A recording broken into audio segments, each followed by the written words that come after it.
Hello বন্ধুরা, সবাই কেমন আছো? জয়েস ক্রিয়েশনের আরও একটি ভিডিওতে সবাইকে স্বাগত জানাই। অনেক ব্যস্ত থাকার দরুন আমি ভিডিও দিতে পারিনি। দুর্গা প্রতিমার কিছু মেকিং মোমেন্টের ছবি তুলে তোমাদের একটা ভিডিও করে শেয়ার করছি। ভালো লাগলে লাইক, কমেন্ট, শেয়ার করতে ভুলো না। আর don't forget subscribe. So please be continue, দেখতে থাকো। আর কাজ কেমন লাগছে কমেন্ট করে অবশ্যই জানাও। যদিও ভিডিও আমি অনেক লেটে দিচ্ছি, কিন্তু কিছু করার নেই, আমার কারখানাতে ভীষণ চাপ থাকে, তাই আর কি হয়ে ওঠে না। দেখো, আমি এখানে সব ঠাকুরকেই প্রায় 2 কালারের শাড়ি করেছি।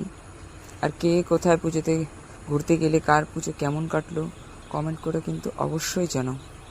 আমার পুজো কিন্তু বেশ ভালোই কেটেছে। দেখো, মার এখানে গয়না পরানো হয়ে গেছে, মায়ের ছানা পোনাদের দেখাচ্ছে আস্তে আস্তে। আর প্রতিমাটা খুবই লেটে অর্ডার হয়েছিল, মোটামুটি 10 দিন আগে থাকতে। আর সেই সময় যে ওয়েদার ছিল, সবাই জানো তোমরা যে ওয়েদারটা কেমন ছিল। সেই ওয়েদারের প্রতিমা তৈরি করা কতটা কষ্টের। তো যাই হোক, মার আশীর্বাদে কোনোরকম করে কাজটা উতরে দিয়েছি।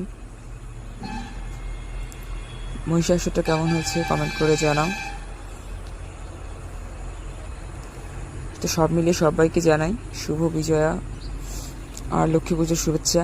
আর সামনে রয়েছে কালী পুজো, তাই অগ্রিম দীপাবলি ও শ্রী শ্রী শ্যামা পুজোর অনেক অনেক শুভেচ্ছা জানাই। তো পরবর্তী ভিডিওর জন্য অপেক্ষা করে, জানি না পরবর্তী ভিডিওটা কবে দিতে পারবো, কিন্তু চেষ্টা করবো খুব তাড়াতাড়ি দেওয়ার। ওকে, টাটা অ্যান্ড বাই বাই।